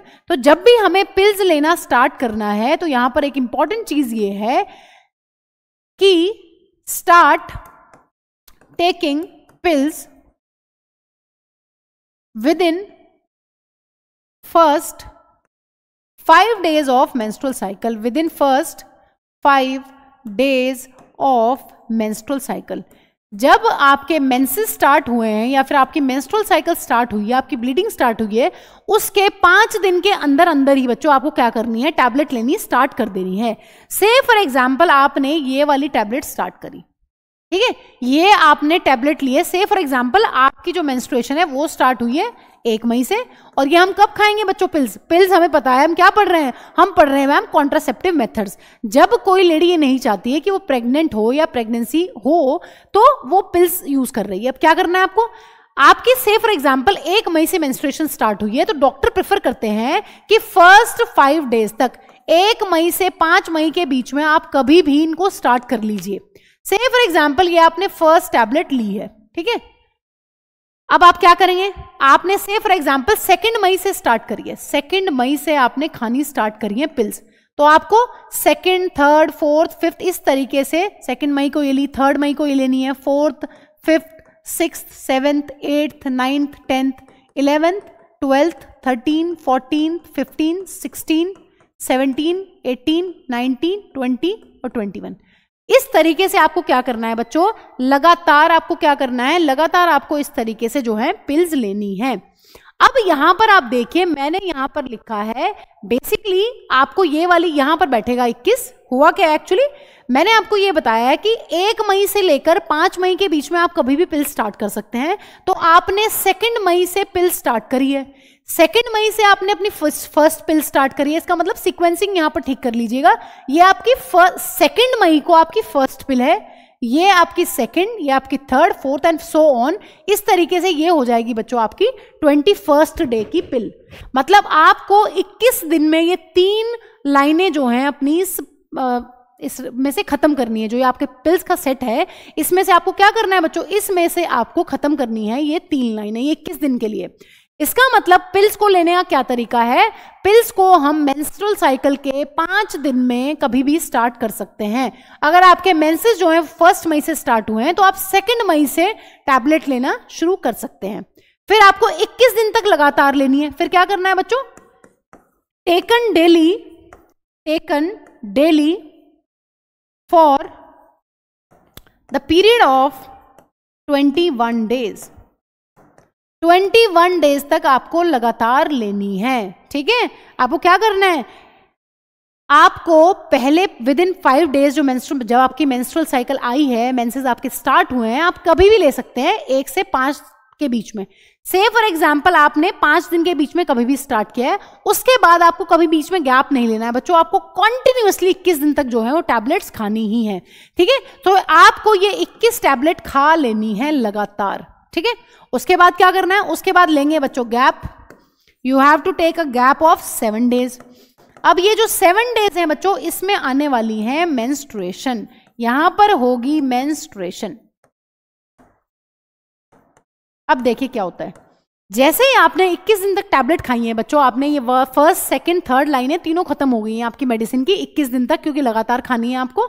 और उसके बाद यहां पर आजकल डॉक्टर्स क्या करने लगे हैं, ये 7 टैबलेट्स और होती हैं एक्स्ट्रा, ये होती हैं बेसिकली आयरन पिल्स, है ना। यहां पर डॉक्टर्स को थोड़े समझदार हो गए हैं, यहां पर क्या हुआ है, यहां पर 7 आती हैं आयरन की टैबलेट्स, क्योंकि आपको पता है कि मैम नेक्स्ट 7 days तक होने वाली है मेंस्ट्रुएशन, यहां पर होगी ब्लीडिंग और बॉडी में से काफी ब्लड लूज होगा, आयरन की कमी होगी बॉडी में। सो यहां पर साथ ही साथ अब आने लगी हैं आयरन पिल्स। मतलब एक फीमेल को अगर वो पिल्स को as a contraceptive method use करती है बच्चों, तो उसको लगातार पूरे महीने ही क्या खानी है, टैबलेट्स खानी है पूरे 28 दिन तक। और फिर मैम फिर क्या करेंगे, इस 7 डेज के गैप के बाद क्या होगा बच्चों फिर से आपको क्या करना पड़ेगा, फिर से उस फीमेल को नेक्स्ट पैकेट स्टार्ट करना पड़ेगा। नेक्स्ट पैकेट क्यों स्टार्ट करना पड़ेगा बच्चों, अगर मैम वो फीमेल चाह रही है कि उसको अभी प्रेगनेंसी नहीं चाहिए, तो उसको फिर से एक नया पैकेट स्टार्ट करना पड़ेगा, ठीक है। So next packet will be started in the same manner till, कब तक बच्चों, till the pregnancy is not required, till the pregnancy is not required by the female, ठीक है। सो ये तरीका है खाने का। क्या तरीका है, एक बार बच्चों मैं इसको इरेज करके आपको दोबारा से बताना चाहती हूं, क्योंकि यहां पर मैंने समझाया तो आपको ठीक है, लेकिन यहां पर मुझसे नंबरिंग गड़बड़ हो गई है, जो चीज मुझे ठीक नहीं लग रही है, ठीक है। Let me erase this and let me explain this thing to you again, ठीक है। सो हमने क्या पढ़ा है बच्चों पिल्स के बारे में, पिल्स के बारे में हमने ये पढ़ा है कि पिल्स को यूज कौन करता है, पिल्स को यूज करती हैं मैम फीमेल्स, ठीक है। कौन यूज कर रही है, फीमेल्स जो हैं वो यूज करती हैं पिल्स को एट अ कॉन्ट्रासेप्टिव मेथड्स, ठीक है। पिल्स 2 टाइप की हो सकती हैं, hormonal and non hormonal. Non hormonal जो है उनमें कोई भी हार्मोन्स नहीं है, कोई भी स्टेरॉइड्स नहीं है, जैसे कि सहेली। अगर हम हार्मोनल की बात करते हैं तो मैम यहाँ पर 2 टाइप की हैं, जिनमें सिर्फ प्रोजेस्ट्रॉन होगा, और कुछ ऐसी टैबलेट्स मैम आती हैं या ऐसी पिल्स भी आती हैं जिनमें प्रोजेस्ट्रॉन और एस्ट्रोजन दोनों होते हैं। अब पिल्स जब डॉक्टर हमें देते हैं एज अ कॉन्ट्रासेप्टिव मेथड, तो वो इस तरीके से एक पूरा का पूरा पैकेट देते हैं फॉर अ मंथ। ये इस तरीके से टैबलेट्स हैं हमारी, इसके अंदर 30 टैबलेट होती हैं बच्चों, जो हमें लगातार 30 दिन तक लेनी होती हैं। सबसे इंपॉर्टेंट चीज ये है कि मैम इस पैकेट में से हम टैबलेट खानी स्टार्ट कब करते हैं। देखिए, आपको ये पैकेट स्टार्ट करना होता है पिल्स का फर्स्ट 5 डेज के अंदर अंदर। से फॉर एग्जाम्पल आपका मेंस्ट्रुएशन बच्चों 1 मई में आया है, तो 1 मई से 5 मई तक आप कभी भी इस पैक को स्टार्ट कर सकते हैं। से फॉर एग्जाम्पल बच्चों आपने ये पैकेट स्टार्ट किया है 2 मई को, 2 मई से 1 मई से एक फीमेल का मेंस्ट्रुएशन स्टार्ट हुआ है और उसने 2 मई से इन टैबलेट्स को लेना शुरू किया है। इसका मतलब ये होने वाली है उसकी पहली टैबलेट, फिर 3 मई को लेगी वो दूसरी टैबलेट, फिर 4 मई को तीसरी, फिर ये 4th, ये 5th, ये 6th, 7th, 8th, 9th, 10th, 11th, 12th, 13, 14, 15, 16, 17, 18, 19, 20 and 21। सो इस तरीके से लगातार 21 डेज तक क्या करना है बच्चों। यहां पर डेट कौन सी हो जाएगी, 2 मई से स्टार्ट किया था, यहां पर मैम डेट हो जाएगी 22 मई, ठीक है। सो कहने का मतलब यह है कि मेंस्ट्रुअल साइकिल जब मेंसेस स्टार्ट होंगे, कभी भी पहले 5 दिन में आप लेना स्टार्ट करिए, और यहां से स्टार्ट करना है, और 21 दिन लगातार आपको ये टैबलेट लेनी है विदाउट एनी गैप, बीच में आपको टैबलेट्स मिस नहीं करनी होती। फिर क्या करना है, फिर आपको पता है 7 डेज तक चलेगा मेंस्ट्रुएशन। इस मेंस्ट्रुएशन के टाइम पर बच्चों आपको ये टैबलेट्स लेनी है, जो 7 टैबलेट्स दी गई हैं ये होती हैं बेसिकली आयरन टैबलेट्स। ये आयरन टैबलेट्स आपको लेनी है इस गैप में, ठीक है। सो यहां पर ये इंपॉर्टेंट चीज है, पहले 5 दिन में स्टार्ट होती है, 21 दिन लगातार लेनी है, और फिर 7 दिन का गैप देना है। इस गैप में होता है मेंस्ट्रुएशन, और फिर से हम ऐसा ही एक नया पैकेट स्टार्ट कर सकते हैं। फीमेल कब तक लेंगी बच्चों इन पिल्स को, फीमेल इन पिल्स को तब तक यूज करती है मैम जब तक उसको प्रेगनेंसी नहीं चाहिए। तो ये इंपॉर्टेंट चीज थी, हमें क्लियर हो गई है। अब बात कर लेते हैं मोड ऑफ एक्शन की। देखिए, जो टैबलेट्स में बच्चों सिर्फ प्रोजेस्ट्रॉन होगा, वो सेम उसी तरीके से काम करती है जैसा हमने ऑलरेडी पढ़ लिया है। कहां पढ़ लिया है बच्चों, ओनली प्रोजेस्ट्रॉन के जो मोड ऑफ एक्शन है वो हमने ऑलरेडी डिस्कस कर लिए हैं हार्मोन रिलीजिंग आईयूडीज के अंदर। हार्मोन रिलीजिंग आईयूडीज जो होती हैं मैम, उनके अंदर सिर्फ प्रोजेस्ट्रॉन होता है। वहां पर क्या क्या 2 चीजें पढ़ी हैं बच्चों, वहां पर हमने 2 मोड ऑफ एक्शन पढ़े हैं कि दे मेक, तो यहां पर भी यही होगा, जिन पिल्स के अंदर बच्चों, जिन पिल्स के अंदर सिर्फ और सिर्फ प्रोजेस्ट्रॉन है, they make cervix hostile to the sperms, वही सेम चीज होगी सेम तरीके से। और दूसरा इंपॉर्टेंट यहां पर मोड ऑफ एक्शन ये होगा बच्चों, they make uterus unsuitable for implantation same उसी तरीके से ये पिल्स बच्चों काम करेंगी जिस तरीके से अपनी हार्मोन रिलीजिंग आईयूडीज कर रही थी। लेकिन अगर हम दूसरे वाली आईयूडीज की बच्चों बात करते हैं, अगर हम यहां पर बात करते हैं दूसरे टाइप की पिल्स की जिनके पास है कॉम्बिनेशन ऑफ, जो किसमें मिलती है बच्चों, जो मिलती है ma'am in combination of progesterone and estrogen. तो जिन पिल्स के अंदर प्रोजेस्टेरॉन और एस्ट्रोजन दोनों होते हैं वो कैसे काम करती हैं उसको देख लेते हैं, क्योंकि जो प्रोजेस्टेरॉन वाली हैं उनका मोड ऑफ एक्शन बिल्कुल सेम वही है बच्चों जो हार्मोन रिलीजिंग आईयूडीज का मोड ऑफ एक्शन होता है। देखिए, अगर हम यूज कर रहे हैं ऐसी पिल्स जिनके अंदर प्रोजेस्टेरॉन और एस्ट्रोजन दोनों हैं, तो देखिए यहां पर क्या होता है। यहां पर बच्चों अगर प्रोजेस्टेरॉन और एस्ट्रोजन का लेवल बहुत ज्यादा हाई है, अगर फीमेल की बॉडी के अंदर progesterone as well as estrogen का लेवल बहुत ज्यादा हाई है बच्चों, तो ये दोनों मिलकर भी नेगेटिव फीडबैक देते हैं गोनाडोट्रोपिन रिलीजिंग हार्मोन को, एफएसएच को और एलएच को, जिसकी वजह से हमें देखने के लिए मिलता है बच्चों नो फॉलिक्यूलर डेवलपमेंट। अगर फॉलिकल का डेवलपमेंट नहीं होगा तो बच्चों यहां पर भी कोई नहीं होने वाली है नो ओव्यूलेशन। अगर कोई ओव्यूलेशन नहीं होगी बच्चों सो यहां पर देखने के लिए मिलेगा नो फर्टिलाइजेशन। सो यहां पर अगर वो आपसे पूछ ले कि जो कॉम्बिनेशन वाली पिल्स हैं ये बेसिकली इनका मोड ऑफ एक्शन क्या है, तो अगर आपसे एक पूछ लेगा तो आप सीधा सीधा आपका आंसर होगा इनहिबिट ओव्यूलेशन।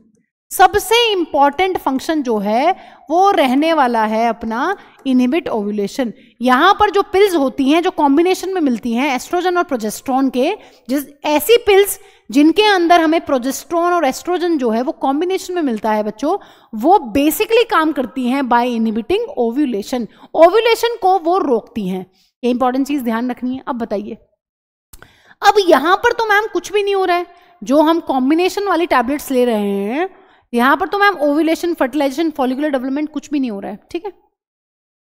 अब यहां पर एक इंपॉर्टेंट चीज ये है बच्चों कि यहां पर एस्ट्रोजन जो है वो काफी ज्यादा मात्रा में है ना। वो तो कुछ नहीं होगा, पक्की बात है, क्योंकि मैम जो अपने प्रोजेस्टेरॉन और एस्ट्रोजन हैं जो दोनों ज्यादा मात्रा में है, मैम बेसिकली वो क्या कर रहे हैं, वो कोई भी फॉलिकल्स का डेवलपमेंट नहीं होने दे रहे हैं इस नेगेटिव फीडबैक की वजह से, जिसकी वजह से मैम कोई भी ओव्यूलेशन यहां पर नहीं हो पा रहा है। लेकिन बच्चों आपको पता है मैम पिल्स ले रहे हैं, लेकिन एक फीमेल को तो मेंस्ट्रुअल साइकिल आ रही है, फीमेल को मेंस्ट्रुअल साइकिल तो हो रही है ना बच्चों। 21 डेज तक वो डायरेक्टली मेडिसिन ले रही है, उसके बाद उसको मेंस्ट्रुएशन आ रही है गैप पे, है ना। 7 डेज का जो गैप है उसमें मेंस्ट्रुएशन है, तो वो कैसे, ध्यान से सुनिए। यहां पर आपको पता है कि आप एस्ट्रोजन का लेवल भी बहुत ज्यादा हाई दे रहे हैं। यहां पर एस्ट्रोजन और प्रोजेस्टेरॉन जो हैं वो दोनों बहुत ज्यादा हैं। इसकी वजह से क्या होगा बच्चों, एस्ट्रोजन और प्रोजेस्टेरॉन दोनों बहुत हाई होने की वजह से एंडोमेट्रियम थिक बनती है। एंडोमेट्रियम जो होगी वो कैसी हो जाएगी बच्चों, एंडोमेट्रियम जो है वो होने वाली है थिक। लेकिन आप एक यहां पर इंटरेस्टिंग चीज ये देखिए, एंडोमेट्रियम तो थिक बनेगी क्योंकि एस्ट्रोजन और प्रोजेस्टेरॉन जो है वो ज्यादा दिए जा रहे हैं 21 डेज तक। लेकिन बच्चों हम क्या कर रहे हैं, after 21 days sudden fall of oestrogen, tablet बंद हो जाएगी ना। 21 दिन तक आपने लगातार टैबलेट खाई, एंडोमेट्रियम जो है वो थिक हुई, लेकिन फिर क्या हो रहा है, सडन फॉल ऑफ एस्ट्रोजन। अचानक से आपने टैबलेट्स बंद कर दी हैं, एस्ट्रोजन का अचानक से एस्ट्रोजन और प्रोजेस्टेरॉन का जो है फॉल होता है, जिसकी वजह से हमें क्या देखने के लिए मिलता है बच्चों, जिसकी वजह से देखने के लिए मिलता है मेंस्ट्रुएशन। ठीक है, तो यहां पर ये इस तरीके से अलग हैं बच्चों अपने हार्मोन रिलीजिंग आईयूडी से, क्योंकि यहां पर एस्ट्रोजन भी है। एस्ट्रोजन जो है वो एंडोमेट्रियम को थिक करता है, और थिक करने की वजह से 21 डेज तक आपने लगातार एस्ट्रोजन प्रोजेस्टेरॉन जो है वो ज्यादा लिया है, जिसकी वजह से आपकी एंडोमेट्रियम जो है वो थिक हुई है। और एंडोमेट्रियम के थिक होने की वजह से यहां पर सब कुछ रेडी है, लेकिन 21 डेज के बाद आपने अचानक से टैबलेट्स को बंद किया है, जिसकी वजह से एस्ट्रोजन का लेवल जो है वो कम होता है। और यहां पर एस्ट्रोजन और प्रोजेस्टेरॉन दोनों का लेवल कम होने की वजह से बच्चों मेंस्ट्रुएशन हो जाती है। यहां पर जो एंडोमेट्रियम है वो झड़ जाती है। ठीक है। इसीलिए 21 दिन तक सब कुछ ठीक है, आपको लगातार टैबलेट्स लेनी है, लेकिन 21 दिन के बाद जब आप टैबलेट बंद करेंगे तो वहां पर एंडोमेट्रियम की जो लाइनिंग है वो शेड ऑफ होगी मेंस्ट्रुएशन की फॉर्म में। ठीक है। सो यहां पर बच्चों हमें ये सारी की सारी बातें बिल्कुल ही क्लियर होनी चाहिए कि कौन कौन से कॉन्ट्रासेप्टिव हैं जो किस किस तरीके से यहां पर काम करते हैं।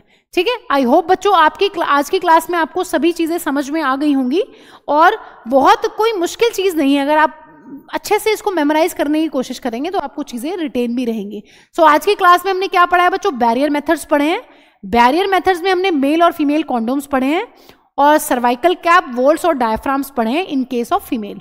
फिर हमने बच्चों बात करी है आईयूडीज की। हमने 3 टाइप की आईयूडीज आज की क्लास में डिस्कस करी हैं, इनर्ट आईयूडीज या फिर non medicated IUDs, copper releasing IUDs, और उसके बाद बच्चों हमने डिस्कस किया है हार्मोन रिलीजिंग आईयूडीज को, जिनमें सिर्फ और सिर्फ हमें देखने के लिए मिलता है प्रोजेस्टेरॉन।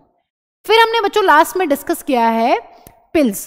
पिल्स यानी कि टैबलेट्स, यानी कि ओरल कॉन्ट्रासेप्टिव्स। ओरल कॉन्ट्रासेप्टिव्स में हमने बात करी है कि जो हमारी हार्मोनल या फिर स्टेरॉइडल पिल्स होती हैं मैम, उनके अंदर हमें 2 टाइप की टैबलेट्स मिलती हैं, या तो सिर्फ प्रोजेस्टेरॉन बेस्ड टैबलेट्स या फिर combination of oestrogen and progesterone tablets. अब यहां पर बच्चों मुझे एक इंपॉर्टेंट चीज लग रही है जो मुझे आपको बतानी चाहिए। जब भी हम एनसीईआरटी को पढ़ते हैं तो एनसीईआरटी में बार बार एक टर्म आता है प्रोजेस्ट्रोजन्स। एनसीईआरटी में हर जगह ये चीज लिखी हुई है प्रोजेस्ट्रोजन्स। देखिए प्रोजेस्ट्रोजन्स क्या है? प्रोजेस्ट्रोजन बेसिकली बच्चों एक कलेक्टिव वर्ड है for natural progesterone. Natural progesterone हमारी बॉडी में मिलता है, नेचुरल प्रोजेस्टेरॉन जो हमारी बॉडी के अंदर मिल रहा है ऑलरेडी, वो भी आ जाएगा प्रोजेस्ट्रोजन्स में। और बच्चों इसी के अंदर इंक्लूड हो जाते हैं अपने सिंथेटिक प्रोजेस्ट्रॉन्स, सिंथेटिक प्रोजेस्टेरॉन। मतलब बेसिकली आप ये कह सकते हैं कि मैम प्रोजेस्ट्रोजन्स जो है वो एक कलेक्टिव वर्ड है for natural progesterone as well as synthetic progesterone. So ये एक वर्ड है। दूसरी इंपॉर्टेंट चीज बच्चों, एक चीज मैं आपको और बताना चाह रही थी, यहां पर मेरे दिमाग से वो चीज बार बार स्किप हो रही है, मुझे एक इंपॉर्टेंट चीज आपको बतानी थी। एक इंपॉर्टेंट चीज ये है कि मैम जब हम हार्मोन बेस्ड आईयूडीज को यूज कर रहे हैं या फिर हम मैम इन हॉर्मोन्स को एज अ टैबलेट यूज कर रहे हैं, तो यहां पर हम कर क्या रहे हैं? बेसिकली ये हॉर्मोन्स तो मैम हमारी बॉडी के अंदर भी है। हर मंथ हमने पढ़ा है कि मेंस्ट्रुअल साइकिल के अंदर जो है हॉर्मोन्स का लेवल जो है, प्रोजेस्टेरॉन एस्ट्रोजन का लेवल, वो कभी बढ़ता है कभी घटता है। सो मैम यहां पर हम क्या अलग कर रहे हैं? बेसिकली बच्चों यहां पर जब हम हार्मोन रिलीजिंग आईयूडीज को यूज कर रहे हैं या फिर हम टैबलेट्स को यूज कर रहे हैं हॉर्मोन्स की, यहां पर बेसिकली हम अलग टाइम पर, हमारी बॉडी का एक पैटर्न है मेंस्ट्रुअल साइकिल में, हार्मोन्स के बढ़ने का एक पैटर्न है कि एक पर्टिकुलर टाइम में हमें पता है कि जब ओव्यूलेशन होगा तो एस्ट्रोजन बढ़ेगा, उसके बाद जब कॉर्पस लूटियम बनके मेंटेन हो जाएगा तो प्रोजेस्टेरॉन रिलीज होगा, और साथ ही साथ थोड़ा एस्ट्रोजन रिलीज होगा। ये नॉर्मल एक मेंस्ट्रुअल साइकिल है अपनी बॉडी की। लेकिन यहां पर हम बाहर से बच्चों हार्मोन्स को ले रहे हैं। इसका मतलब हम अपनी बॉडी में जो है हार्मोन्स को गलत टाइम पर ऊपर नीचे बढ़ा रहे हैं, जिसकी वजह से हम कॉन्ट्रासेप्शन को जो है अचीव कर पा रहे हैं। ये हार्मोन्स हमारी बॉडी के अंदर भी हैं, लेकिन यहां पर कॉन्ट्रासेप्टिव मेथड को जब हम यूज करते हैं और हम यूज कर रहे हैं अलग अलग हार्मोन्स का, इसका मतलब हम अपनी बॉडी में अलग टाइम पर अलग अलग अमाउंट जो है हार्मोन्स का बढ़ाना और घटाना चाह रहे हैं, जिसकी वजह से हमें कॉन्ट्रासेप्शन जो है अचीव हो रहा है। ठीक है। सो ये चीज हमें पता होनी चाहिए कि जब हम हार्मोन्स को बाहर से यूज करते हैं तो हम बेसिकली अपने बॉडी के रिदम को इधर उधर कर रहे हैं। ठीक है, हम अपनी बॉडी के अंदर होने वाले चेंजेस को गड़बड़ा रहे हैं, जिसकी वजह से हम फाइनली प्रेगनेंसी को अवॉइड करते हैं। ठीक है बच्चों, चलिए मिलते हैं अपने बच्चों नेक्स्ट लेक्चर में, जिसमें हम लोग डिस्कस करेंगे सर्जिकल मेथड को और बाकी और इमरजेंसी कॉन्ट्रासेप्टिव्स को।